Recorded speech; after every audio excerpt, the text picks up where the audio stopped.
What's happening, everybody? This is Can I Get More Podcasts on my monitor. I am Johnny Ruckus. I hope all is well today. Today, I'm sharing my conversation with my friend Mike Matthews of the band The Alloy Plot. We talk about where his interest in music began and how The Alloy Plot started. We just catch up after not seeing each other for about a year and a half. Thank you very much. And here is Mike Matthews.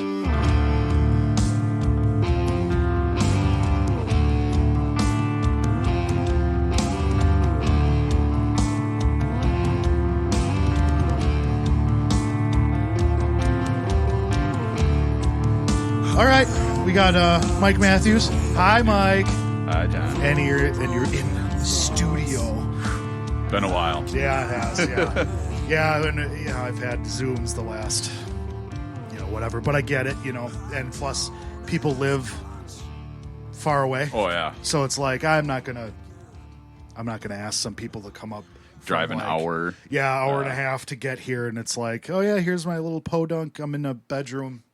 Oh, man, with a bunch of nerd shit. It's cool, man. It's, anything that we can do to, kind of keep music talking about it at least, even though we can't play it, is gold at this point, Yeah, and that's part of the reason of doing the podcast. Like, I want to stay involved. Yeah. One way or another. Absolutely.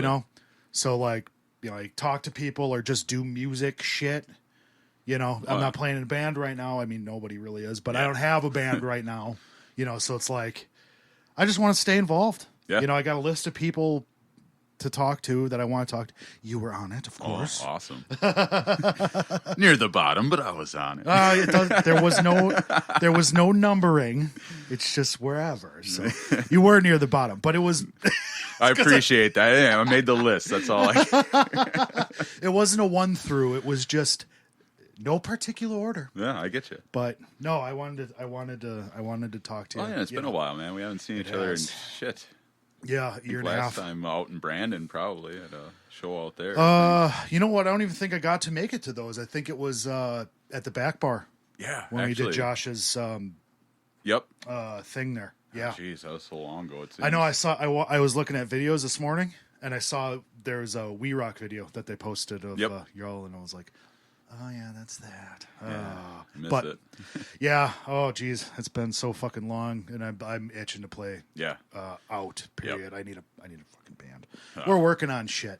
We're demoing stuff, but I need a band, dude. I'm like you. I'm sure you're like, I just want to be up there. Yeah. Yeah. I've found a few outlets here and there. I mean, with the whole COVID thing, it's really tough to get out and play, but there's a few things here and there that you can kind of do safely, and still kind of scratch that itch a little bit. But, it's definitely not on par with how it was, where you could get a show every weekend if you wanted to play, Yeah.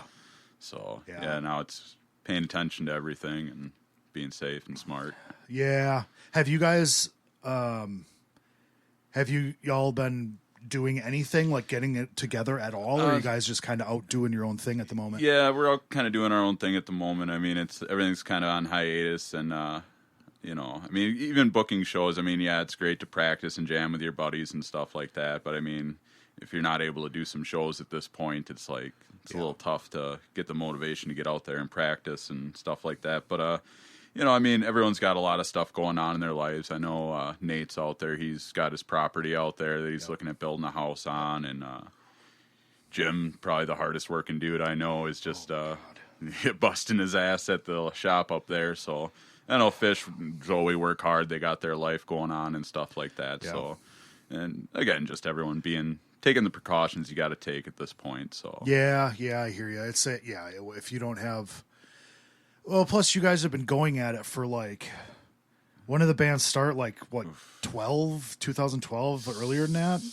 Something like that. Around there. I think it's 5-6 years now, I think. So like 14 or 15. Is it? You don't quote me on that. But I saw videos from earlier, actually. There's a couple, so it's probably more than that even. Yeah, this iteration, I guess, of the band with these members, probably about 5 years. But I think me and Jim started doing stuff. Oh gosh, so long ago. Yeah. So I mean, you guys have been pretty much going more or less nonstop for like call it 7 or 8 years. So yeah, I suppose having a break from each other probably isn't the most horrible thing in the world. And I know, at least for me, it allowed me to kind of look at different styles of music and stuff. And I've been playing my acoustic like nonstop and really exploring that, and getting into more kind of folky type music and even some country stuff, and kind of expanding my horizons on music. Yeah. And applying that to heavier music too. Sure. And going back and forth and kind of mixing styles and finding different things. So yeah, absolutely. I did that too. I was in the rock mode for so long, and then like I started listening to country music, and I was like, all right, this ain't that bad. I mean, almost anybody who's like, oh, I don't listen to country, like, oh, do you like Johnny Cash? You're like, of course I like Johnny Cash. Oh, yeah. Like, it's like, yeah. So it's like I always liked Johnny Cash and stuff like that. My dad listened to country music when I was younger and stuff like that, but I didn't really pay a whole lot of attention to it. But yeah, and then, as I got into stuff, and I was like, oh, fuck, I missed a whole lot. There's a whole lot to catch up on. Well, and even like new artists today, like there's the mainstream country, which I'm not a real big fan of. I mean, it's kind of the same rehashed BS over and over. But I mean, there's a lot of artists out there, like Tyler Childers does a great job with a lot of stuff. Sean James, not really country, more like a folky kind of soul type of thing, but man, he's great. Turnpike Troubadours, more of a bluegrassy type band. I mean, there's a million of them. I could go on for an hour, but there's just so much good music out there that's not, heavy metal rock and stuff like that. That's more folk driven or bluegrass driven or country driven. So, yeah, explore it, man. Check it out. Songs, just good songs. Yeah, good stories. I love the stories in folk music, especially like Colter Wall's got a lot of like murder ballads and stuff like that. And I just love that stuff. Mm-hmm. Yeah, I like Tyler Childers is cool. Sturgill Simpson's cool. Yep. Chris Stapleton obviously is fucking awesome, and then like Sunny Sweeney's really awesome. I like her a lot too. Okay. So she did like the major label thing, but they didn't have her do that like the poppy, how you'd think it would be. But yeah, she's just this honky tonk, just awesome shit. Just, so. Yeah, there's a ton of really cool stuff, and I got into all that, and then I went back and I caught like I'm a fan of Buck Owens, and all that kind of stuff. Is just like I got into Dwight Yoakam, okay, and then that's what kind of well, he loved Buck, so I went back there, and then like and then all those guys when he started, it was like okay, there's like Roy Nichols and all this stuff, and you go down the rabbit hole, obviously. Oh yeah, so. I kind of went down that rabbit hole a little bit, and there's stuff from every era of country music. That's the big thing all the time in country music. Is it authentic? Well, is it any of it? Yeah, really. I mean, I've written songs that had really no bearing on my life, where it's just a thought that I had. I mean, if I'm playing out a play in my head that's happening to someone else, and write a story about that. I mean, it's not directly related to my life and stuff, but it's a good story. Oh yeah, so, yeah. And that's you get a character. Yeah. Doesn't when you say me in a song, it doesn't have to be you. No, it's just the character speaking. Yep. It's kind of a rock music is very literal a lot of times. Yep. Like when I say me, it's me. Yeah. Whereas country music is like me could be. Joe from down the street or whatever. Absolutely. So it's a lot of freedom in writing in that style, I think. Not to say that I'm good at it or anything, right. But yeah, definitely a very, very cool medium to write like that. So yeah, it's just it's different. Yeah. And then you can take stuff like that themes or arranging styles and transfer that into loud, nasty sounding rock music. Oh yeah, absolutely. So have you been writing like all sorts of songs, or are you like kind of focusing on the acoustic right now, or I'm focusing more on the acoustic because that seems to be the best chance of being able to play like for a couple of buddies or something like that, or playing some small things and stuff like that. So I mean, you're not going to get especially right now, you're not going to get your whole band together and be out in front of 50 people in the bar, and stuff like that, or 100 people or whatever. And so I mean, this just seems like the best path to go down to be able to continue to do what I love to do. I mean, it's a lot of people think we do it for, everyone else yelling in the crowd, when in all actuality, I do this for myself. I need to. So. That's nice. Yeah. But yeah, you're up there, or you're making music to make your sense of the world, you know, and it just happens to come out and people hopefully like it, because unfortunately people need to like shit. Yeah. you don't get many shows if they don't like what they hear. Yeah, right. So, you're self-serving in one way, and then you're also serving the whatever on the other hand, and it's like, oh fuck, they do work both hand in hand. Yeah, they do. But you can't worry about writing songs for somebody else. Yeah. So it's like it's a weird fucking circle, and we're artists and we're fucked up and we're dumb. Absolutely. And all sorts of stuff. So oh man. So yeah, it's this vicious cycle. It but really is. It works out though. I love it. I wouldn't trade it for anything. Yeah, I know this. It's like you love music so much, and we always bitch. Everybody bitches about it, but it's like there's nothing I would rather bitch about. Yeah, absolutely. I'll sit here and complain about it all day. Absolutely, but you know what? If someone talks shit about it, you're like, hey, man. Yeah. Fuck you. Yeah. Oh, man. Yeah. Like, you're not very good. It's like, yeah, what instrument do you play? Yeah, right. I don't go to your work and slap the dick out of your mouth, okay? Just shut the fuck up. I know it was a bad show. I'm drunk. Leave me alone. It happened twice. I was drunk. Who cares? Well, yeah, twice. So like, where was do you come from a family of musicians or anything? Did your parents play any music at all? My mom played piano, very good pianist. And she kind of let it go for a while. She's getting back into it and stuff. So I mean, there was a piano in the house growing up, and basically my first really looking at the guitar at all, I remember being probably 10 years old, and I think I got dropped off at a family friend to get babysat or whatever for the day, and I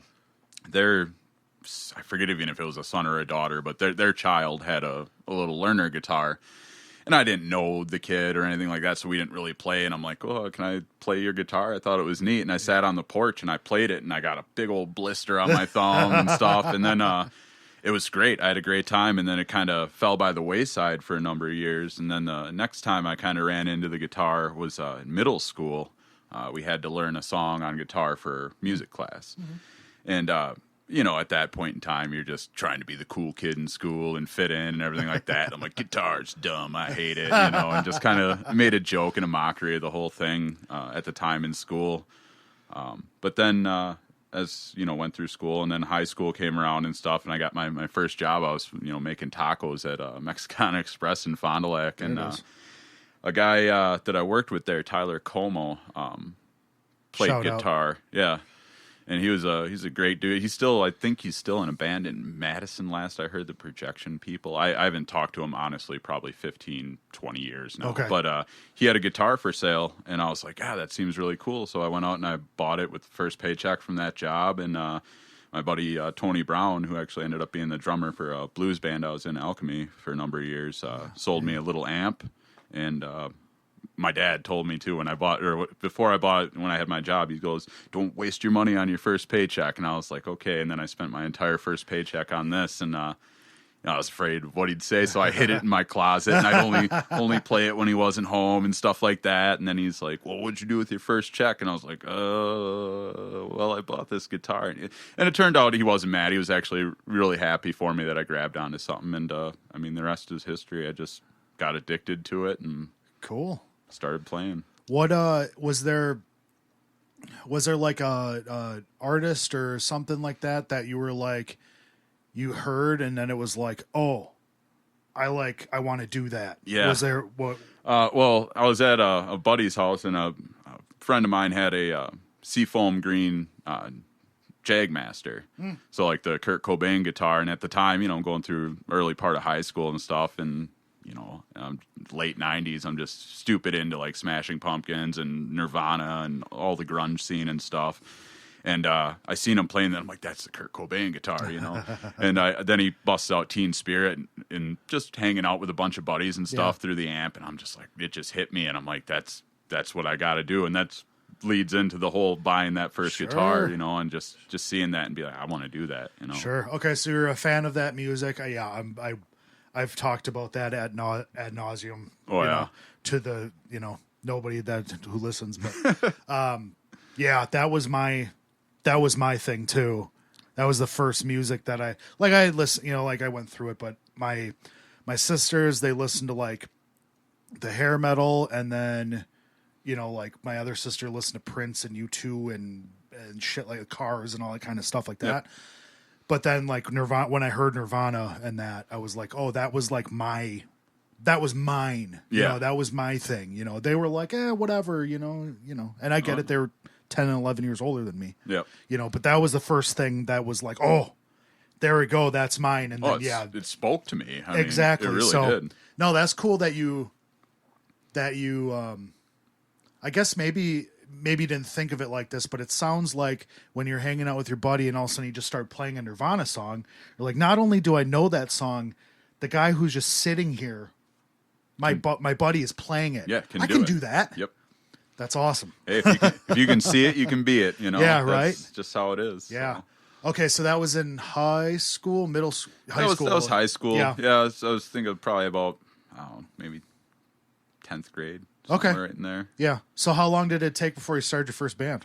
Well, not too long after. I think I spent probably about 2 years there kind of honing my skills and, learning how to make power chords, build songs and be able to be at least somewhat proficient so I didn't have people telling me to shut up all the time. And, I started playing with a couple of my high school buddies and stuff like that. And we'd jam out in my buddy Marshall's garage and stuff. And, and we had our first band, my very first, I guess, hard rock band was Illumicide. And that was my buddy Marshall, Ross, and Russ Sutter, who actually drummed for Alloy Plot for a short period of time there. And, we jam out. We got kicked out of North Fond du Lac for having a just packed house at this Club 41 there, and there's people driving, hitting cars, leaving. It was a great time. It took the cops like 5 minutes to get from the bar entrance to the front to tell us to stop playing. And, and then high school ends and stuff, and people fall apart. And yeah. So you just kept going. I kept going. Yeah, I had my buddy Tony that actually sold me my first amp. He was the drummer for a band, Alchemy, and after I kind of got done with Illumicide, they were looking for a guitar player, and I was like, well, I'll come out and play guitar. And me and Tom O'Hearn, their lead singer, really hit it off, and me and Tony really hit it off. I mean, we had worked together at Mexicana Express too. Yeah. So I went out there and started jamming with them, and we all got along real good and recorded an album with them. And then I moved on to playing bass when their other guitarist came back, who is Brian Whiteneck, is just one of the most amazing guitarists around. I mean, if you ask me, he's the dude just jamming around, sounds like Jimmy Page, just rips it. The guy's great. And, as soon as he came back, I was like, yup. I mean, you got it, buddy. You're amazing. And I just sat back and played bass, which was actually great for my guitar playing. Sure. To switch over to that, to kind of understand more of the fundamentals of, chord progressions and where you can go with chord progressions. Sure. And, I played more of like a lead bass guitar where it's like you hit the roots, but then you have your runs in between and stuff. Yeah. And I just sat across just watching him and absorbing all of his skills. And, we were a band for, in that iteration of that band for 8 years or so, and played all over, and it was it was great. Yeah. Okay. Yeah. Because that was a blues based band, right? Yep. You said. Yeah, that's that will definitely help your guitar playing because you have to be there. Yep. If you're playing like a 1-4-5 or something like that, you and the drummer have to lock in. Yep. But then you also have to be there for the changes, and they got to be right there. Oh yeah. Yeah. Otherwise, everybody else sounds like an asshole. Yeah.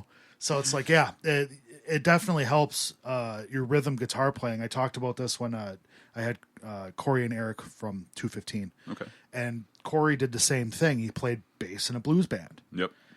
And he said the exact same thing, where it really helped his guitar playing. Absolutely. Because then, you get to, you learn to lock in with the drummer, and you make sure you're there with the change and stuff. Yeah, same thing. And even as a guitar player, a lot of times if you haven't played bass, at length with a band or something like that, I mean, you'll be like, why can't he just do what I need him to do at this point, or he or she or whoever the bass player may be? Why can't they do that at that exact moment? And then you get over there to playing bass, and you're like, oh, well, I see. And then you can kind of see the other side of the coin there, and it allows you to kind of, I don't know, mesh better with any other bass player or guitarist if you're playing bass. Mesh together well because you understand both sides of what's going on there. Yep. So guitar is always, it's the melody instrument, when the bass is more of it's like, along with the drums, is this backbone of a song. Absolutely. Absolutely. So. Everybody, you hear it all the time. The guitar player is like, oh yeah, I gotta play bass for this, blah, blah, blah, blah. It's like, I played bass in bands, I've, done it all too, but I haven't done that many years, but I always, even when I'm doing demos or if I'm playing, I always like playing bass. Oh, yeah, because it's a different, you change your mindset. Mm-hmm. And if you can do that and you recognize that, yes, bass players are an important part of a band. Shout out to bass players. Yeah, they're great. I love bass players. But hi, Nate. Yeah, well, you can't spell bass without ass either. So, well, he's our ass. That's right. He's our ass. But yeah, if you can change your mindset and get into that and be like, okay, I'm in the rhythm section. If I'm really tight with the drums, the song is going to sound really fucking good. Oh yeah. Yep. Not, it's, if you're a loose band, then okay, but if you rely on a tight rhythm section and then it's not, oh yeah, well, then the whole thing is fucked. Yep. You got everyone on stage looking at each other like, who's screwing up? Yeah, here? I don't even know. Am I fucking up? Yeah, that's a horrible place to be. And it's like, oh, solve it. Yeah, but yeah. Please, God, make this song end. Yeah, we've all been there too. Yeah, right. Another fucking goddamn chorus. We fucked up the last three. I mean, yeah, right. Be different. Well, damn well he ain't going to be in key. Yeah, it happens, man. You got to take the good with the bad. Absolutely. That gives you the the stuff to know what not to do. Yeah, and how to deal with when shit goes wrong, because it will. Yep.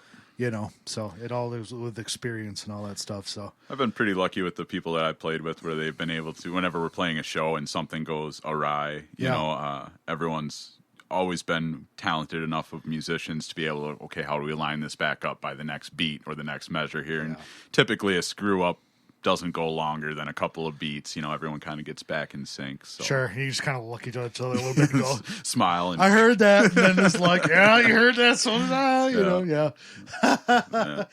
That all comes back with experience. Of, not only individual experience, but then as your rehearsal and all that stuff.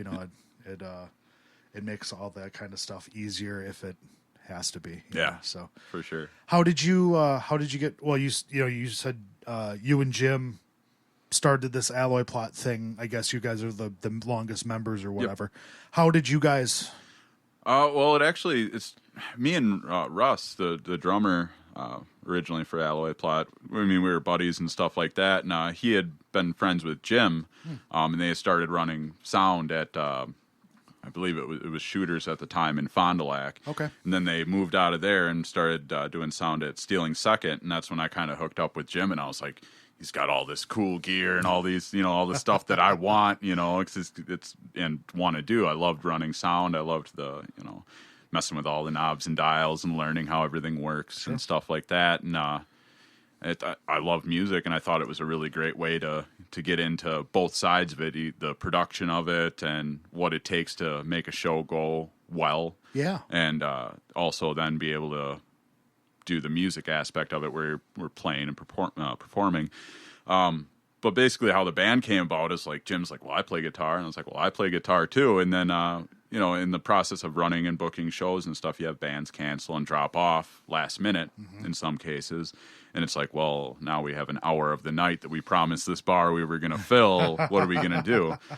So it kind of started off as a thing where like, hey, we'll be able to do this if somebody drops off, so we can kind of cover the time. Okay. And it just kind of evolved from then. We had to fill a slot, and so we grabbed, I believe, Tom Gady from A Millennial. Yeah. Yep, and he played bass for a while there, and my buddy Marshall from Illumicide, my original band, he played bass for a little while with us as well. And then Russ played drums, and we sat at Stealing Second when they were closed, and just because we had all the gear set up there, and just quick wrote like 8 songs. Like it was in the matter of about a week. We wrote 8 songs, stuff that I had popping around and Jim had popping around, and threw it together. And the first shows went not great. But, I mean, we were able to fill the time. People didn't throw stuff at us. So, I mean, it went well, and we liked what we were doing, and kind of just kept it going, and hopefully we're getting better. Nice. I so. saw there was a video. I was looking around, and there's a video from Stealing Second. It was just you two, and then I'm assuming it was Russ playing drum, but there was no bass player. Yeah. Yeah. Yep. We did that so much too. Yeah. Oh, and the gear I had back then too, like for guitar amps and stuff like that, was just so, nothing like what I got now. And it's the progress has been amazing. So I didn't realize that Jim and I know it was, what was it, JR Entertainment or JNR? Yep, JNR. I didn't realize the R was Russ. Yep. I didn't put it together. I know it was Jim. Yep. But then when we met, I think it was still JR Entertainment, but you were behind the board a lot. So I was like, well, he's not an R. No. No, I was just the guy that's seen something really cool happening and wanted to be a part of it. So I was just trying to get in there and help out any way I could and be a part of it. Yeah. Where is that? When did you get into doing any recording stuff? Well, actually, I got into kind of recording stuff prior to that because, I'd been writing music, and then Alchemy kind of fell apart, and I had like this blank spot there where I wasn't in a band. I didn't have any prospects of being in a band. Yeah. So I was like, I still wanted to write music, and play and stuff like that. So it was, I just basically got my computer about as souped up as I possibly could for a computer that was probably at the time 10 years old, trying to make it work with some crappy graphics card from Staples and stuff like that, and sound card, whatever else, and just making it work. And it started recording. And since, when I was, younger and stuff, I kind of got into like using, Fruity Loops, FL Studio and stuff like that. And so it was real fun to do sequencing and stuff. So it was something I was familiar with. So I got that program because I was familiar with it, and it's a fraction of the cost of Pro Tools and anything else at the time. So I started doing that and just would sit in my room and wrote a bunch of songs, and actually put them out online under Four Dead Rabbits was my little thing. And I just had it on SoundCloud, and it was a bunch of random stuff, a couple like Johnny Cash covers, and just something to do something, Sure. And I really loved recording. I loved sitting there and just, messing with stuff, learning how compressors work and everything like that. And when you're doing it, virtually on a computer in the box like that, you don't have to spend as much money on gear, and you can make mistakes and stuff like that, and just go, undo and stuff. So it kind of lowers the learning curve a little bit. But yeah, I really enjoyed it. And, it's fun to take a raw track that just sounds good, but meh. Yeah. And turning it into something that's like, oh, that's what I was hearing in my head. Sure. Yeah. And it's a lot of fun. It's a puzzle, and I'm big on puzzles. Guitar is a puzzle to me, it's just figuring out how it works and making it happen. So yeah, I actually, it was probably about 20 years ago now. I got my first interface. I was going to school for guitar, and for whatever reason, I figured this would have been a way to, I don't know, it must have been some practice tool or something where I could record it in and see how bad I sucked or whatever. Yeah. That was a Tascam 202. Okay. Maybe. I had one of those. I think it was one of the Yeah, this one was the gray box Yep. like this, and then it had the blue stripe over the top. Two or big whatever. knobs on top. Yeah, and, yeah, and then a couple switches or whatever. Yeah, that had to have been probably one of the first interfaces that you could just like get. You know, Yep. that wasn't like a studio grade. You know, Yeah. that had to have been because it was like 20 years ago. I had the same one, same exact one. Yeah, and I used the shit out of that. I recorded like my own bands with it. Like I had to take we took like my powered mixer for the PA Yep. and then ran the drums into that and then just ran it into one track and hopefully you got it kind of close. And we did that a whole fucking bunch. Oh, yeah. Yeah, I think I used Acid Pro. Yeah. For my I used Audacity for a number of years. Audacity it had 4 effects on the whole thing, like chorus, reverb, and some flanger or phaser and something else. And I got Audacity on the Mac. It's for I actually use it for metadata. Okay. Because for whatever reason, Reaper just added metadata, but it doesn't work real well yet. Whereas you can put it into Audacity, and that's what I use it for, is put metadata. Or if I'm like sequencing an album, you can quick do it there, and you can make sure you can see the wave tracks, so you can make sure everything is like where it should be and all that stuff. It's actually a pretty sweet tool still, and it's free as fuck. Sure. Yeah, I'd say anyone that's looking to get into recording themselves or recording music, and you don't want to spend an arm and a leg on an DAW and just grab Audacity, man. It's stupid easy to use. Yeah, it really is. Yeah, and you can add all the effects into it. Yep. It's just that they're not. There's limitations to it because once you put the effect in there, then it's there. Yeah. You can't tool with it and all that stuff like you can a more powerful DAW. But yeah, it's definitely for great easy use. Oh, it's fucking easy. Great as shit. introduction to it. Absolutely. Yeah, I always tried to do my own recording. Not always great, obviously. Yeah. I don't know how much great I actually have accomplished on the recording thing, but I like, when I write demos and stuff, I write the whole thing. I program the drums, I put the bass, I put the guitars, the whole deal. So I can, when I send the track over to Eric, who's singing, he was the drummer in 215. He's going to sing in the next whenever we get to it. Cool. He knows what's happening, what the feel of the verse is, the chorus. You can do that by a guitar track to a point, but the drums and, what we talked about before, the rhythm section plays a part in that. Absolutely. So if you have a different feel, it's like, oh, well, now if I just send him the guitar track and he comes up with the melody, well, the feel that I had for the drums and stuff, now the melody doesn't work. Yeah.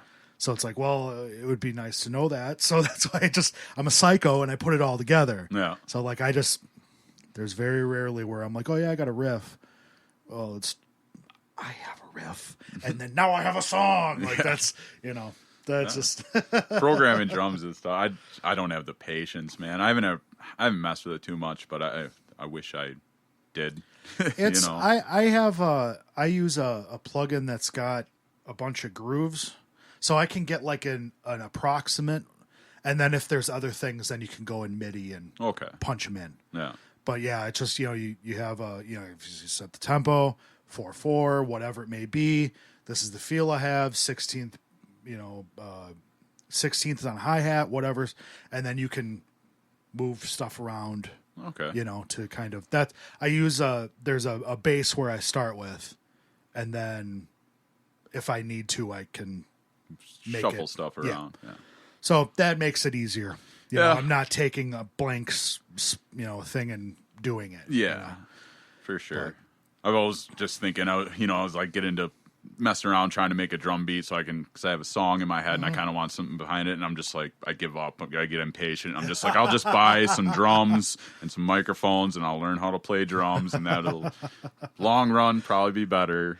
Well, yeah, because then you learn how to record drums, right? Yeah, and then I just end up giving up on both of those things and just changing the song entirely. So it's just an acoustic song now. No, yeah, there you go. You had grandiose plans, and now it's this. Well, I built like one of these those little boxes, like little stomp boxes. All I did was take like an old surround sound speaker and I screwed it to the bottom of this wooden box I made in my garage, 2x4s and a thin piece of 1/8-inch plywood, and then hook that speaker up to a 1/4-inch guitar cable. Okay. And I run that into a board, and then, a speaker's just a microphone in reverse. So now when I stomp on that box, it sounds like a kick drum. All right. So I'm able to play guitar and just stomp on this box and Okay. kind of get I'm not great at it, but we're getting better. Oh, no. All right. Okay, that's cool. So you kind of have like this little like one-man band-ish sort of deal. Yeah, trying. We'll see what happens, but we're trying. All right.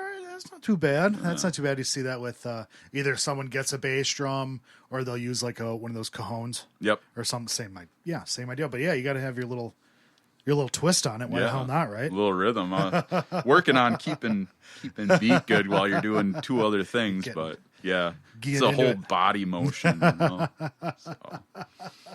But yeah. You still are you still over at the old school for your studio space? Yeah, we still have that studio space. I haven't been over there in a while since everything, and since we haven't been practicing really. And Jim got real busy at his shop, so we kind of moved our practice sessions up to Oshkosh there for a period of time and stuff, so that he could more focus on his dreams there. Yeah. And yeah. So, I mean, we still got the space. I still got stuff stored out there, but I basically moved most of my studio gear to my house so I can do home recording and stuff. And like I said, doing what we can in the times that we live in. Yeah. Well, that from where you live, that's a pretty decent haul, isn't it? Yeah, I'm in Ripon. That's in Oakfield, so it's good. So half hour, 45-minute drive. So. That's a sweet fucking spot, though. It is. I really, it sucks that it doesn't have heat. Yeah, that's the kind of the drawback, especially when winter rolls around. We got one space heater in a giant music room, and it's like, what are you even doing? Yeah. Well, the other winter, it got up to at least 45 degrees in there when we were practicing. Yeah, I know, heat wave. It's tough, man. You know how it is when your hands are cold and you're trying to play guitar. It's impossible. So much work. It's fucking impossible. Yeah. Oh, that's no good. But but yeah, it's a great spot, and I love the room. So it is really cool. Yeah. So what we're talking about is in Oakfield. There's an old was it elementary school or whatever, and they rent the music room or what used to be the music room for the school as the rehearsal space. Yep. So it's all acoustically treated already and pretty fucking badass, if I say so myself. Yeah, it's pretty nice. Tyler, our buddy Tyler, he still uses it with Luke for Bashford. Oh, okay. And practice out there. Yeah, so I mean, it's still getting use and stuff like that. Yeah. And we share it with a couple other bands and stuff to Might as well make use of it. So yeah, especially if you're not going to be out there, and plus, then I'm sure you guys divvy the pay up, whatever it may be. So it's like super cheap. Yeah, and everybody can use it. You know. Yeah, so that's pretty fucking cool. Yeah, it's a very nice spot. It's a lot better than you playing in your buddy's basement and all of a sudden practice runs late and there's cops shining flashlights in the window like, hey, you gotta keep it down. Yeah, no kidding, right? So, could be there as long as you want. No one gives a shit. Oh yeah. There's times I was out there till 2-3 in the morning just jamming or mixing something or you get in the zone or whatever, and but you have the space where you can just be as loud as you want. Yeah, absolutely. Yeah, it's kind of. We walk, when we visited you or whatever, we'd walk around there, and it's used for other stuff. Yeah, we don't have to go into what it's used for. It's nothing funky, but it's kind of creepy, especially when it's dark because there's no other lights on, so you're like using your cell phone as flashlight, or if you step out, if you have a cigarette or something like that, it's like, man, this is kind of like there's houses, but they're not like super close. Yeah. I feel like someone could come out of the bushes and gonna fuck me up or something. There had been a few times when I was mixing Bashford's album when I recorded them. I'd be out there, get into a groove, and I'd be mixing. All of a sudden, it's 3 a.m. You know, and I'm like, okay, I'm alone in this place. I'm like, I'm like, whatever. I'm not a scaredy cat or anything like that. But like you're saying, you walk out and it's this big empty building and it's dark and you're kind of in the middle of nowhere and you're like, well, you hear the wind blowing and the little things going on the roof and you're like, what the hell was that noise? Someone's coming to get me, man. Shut the light off, close the door, lock it, run to the truck. Oh, man. The monster, it's like when you're 6 running up the stairs from the basement. Like, monster's going to get me. Shit, man. I went down, like we always turn, it's fucking dark in the basement, right? When we have to go down there. The one day I went down there, it was like, I knew whatever I was looking for was like right there. So I was like, damn, this is really fucking dark down here. Like, I'm gonna go back upstairs. Mom, this was here. So just the other day, fucking dark as shit. No, at my parents' old house, it was a super old house. Yeah. So like the basement was sketchy as fuck. Okay. Like it was like a stone basement, Okay. Yep. And then like. Yeah, it was sketchy as shit. Wow. So you go down there and be like, well, I know I got like about 50,000 spiders hanging out with me, so yeah, they might get whatever's going to get me, but yeah, it is creepy as fuck. Oh, yeah. Yeah, you still get that, man. Basements are creepy. My grandparents, they had a basement for a while. Most of it was concrete. It was older basement out in the country, and but yeah, half the basement was still dirt floor. Yeah. And it's like, I don't think that's supposed to be like that. Yeah, why is that like that? Weird, man. My grandpa would be like, "Oh, that's where we buried all the bad grandchildren." I'd just be like, "Thanks, I'm never visiting you again. I don't love you anymore. Yeah, I don't love you anymore. I was told to love you. I don't love you." Yeah. Oh, jeez. Then run real quick before he catches you and buries you in the dirt in the basement. Wait, did you kill them, or did you just? I don't want to know. I don't want to know. I'm just going upstairs. We used to have much more cousins. And, yeah, they're cousins, now they're cousins. Huh? Yeah, right. Jeez. So you mentioned recording Bashford, and I had another band that recorded with you as Busted well. Knuckle. Yeah, and then like, have you? Is it out there that like I'm going to record bands, or is it just kind of like, hey, you're my buddy, you want to record? I got you. Kind of. Yeah, it's more of a hobby. With my full-time job and playing music and stuff, I just don't have the time to devote. Yeah. That it requires to do that full time, because it's a real commitment to say, hey, I'm going to be a studio and I'm going to record music and that's what I'm going to do, because it's a full time job. You have to put in all your time, and a lot of times with any upstart business or anything, you're not going to see returns right away. There's a lot that goes into it, a lot of investment that goes into it initially, and it's just at this point it's not something that I have a lot of time to do. So. Yeah. Basically, it's come down to, if I have a buddy that's like, hey man, I got this song, I was wondering if you could put it on track for me real quick, buzz over, we'll have a couple beers, record your song, and that type of thing. But yeah, as far as doing it professionally, I don't have the time, Yeah, no, I hear you. Yeah, it would be fun to do that, but yeah, like we were talking about before, recording drums is where the art is, really. Absolutely.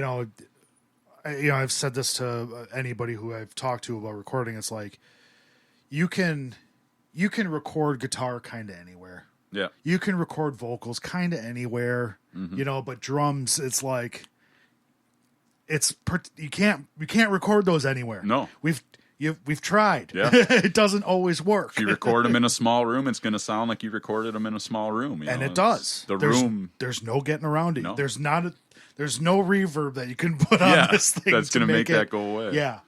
Believe me, I've tried. So have I. Yeah.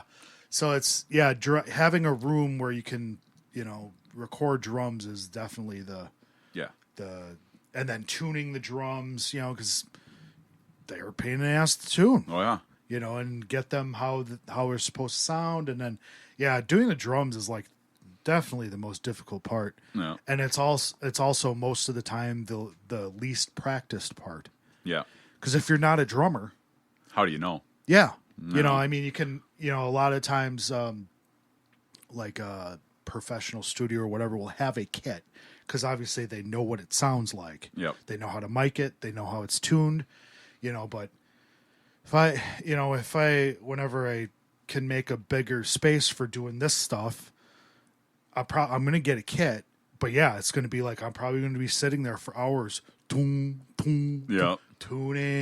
and figuring out. Now you do the drum thing, you figure out all the different techniques. You get the 3 mic technique, 4 mic, all this shit. And then depending on what kind of music you're playing, you might get different. It's like there's a whole lot of fucking shit with that drums. I was kind of blessed to have Tyler Kimple around with that on that aspect because he went to MMI. So he had a background in it. He's an amazing drummer. Shout out to Tyler. He's fucking awesome. He's the salt of the earth. Nicest guy, almost nice to a fault. Yeah, he's super nice he's guy. So nice. And Amanda's great too. And their kid Leo is just cutest thing ever. But with his experience in that, and him also being a good drummer, and being a close buddy in the circle and stuff like that, he was able to give me a lot of pointers that, he was able to show me ways to mic up an entire kit with 2 mics where it sounds good, and then you can kind of build off that bass. You want to add microphones, you kind of know where they should go off of the, where you started from that bass. So, I was really appreciative to him showing me a few things and, imparting his knowledge upon me. So absolutely. If Tyler, if you're listening to this right now, you know me. What's happening, man? If you weren't in like 10 bands, I'd be like, you should come play drums for me. Yeah, man. right. But I'm still asking him shit. Fuck it. I'm asking you right now. Come and play drums for me, man. He'll be like, who the fuck? No, he knows. No, Tyler never forgets a face. No, he doesn't. He's fucking awesome. So that's for sure. Recording drums, man. But yeah, that's great that Tyler was able to. And it was willing to, give that knowledge to you because that's the fucking art right there. Oh, for sure. Okay, there you have it. Mike Matthews, everybody. Thank you for listening. I hope you had a good time listening to Mike and I. Find the Alloy Plot on Facebook at Alloy Plot, or follow me on Facebook, Instagram, and Parler at The Johnny Ruckus. Follow the show on Facebook and Instagram at Podcasts on My Monitor. Please comment, like, subscribe on the YouTube. Follow anchor.fm/podcasts on my monitor to find the podcast on all the different platforms.